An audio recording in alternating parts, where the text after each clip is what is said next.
Thank you so much for taking the time out of your busy schedule to be here today with us in Green Bay, Wisconsin. Yeah. Woo. I just want to say that DOGE's findings demonstrate to the American people that the government clearly does not care about our hard-earned tax dollars. I'm only 26, but I can imagine it's frustrating for people who have worked their entire lives to see their tax dollars going to fraud, waste, and abuse. And you alone have contributed so much money to our government Yes. via taxes, so thank you. You're welcome. But I'm sorry that your money's not being spent very well. You've clearly shown your leadership and team is capable of transforming our government into something better than what we see today. I just want to say I'm sure I'm not the only one who's wondering, but we know that DOGE has found quite a bit of money, and we would like to see some of that returned to the American people. Do you have any information on when DOGE checks would be written or sent out? Sure. Well, I guess we need to be successful at scale. We've made a lot of progress, but there's still a tremendous amount of work to do. Effectively, as government spending is made more efficient and spending is reduced, the tax by inflation is reduced.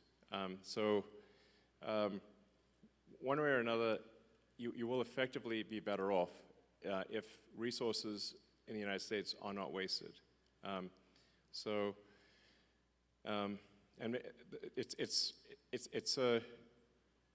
somewhat up to the Congress and maybe the President to as to whether specific checks are cut. But whether a check is cut or not, if you reduce wasteful spending, the economy is going to be better off. People will do more useful jobs than before. The total output of goods and services will increase, and then the average standard of living will increase. So that's yeah.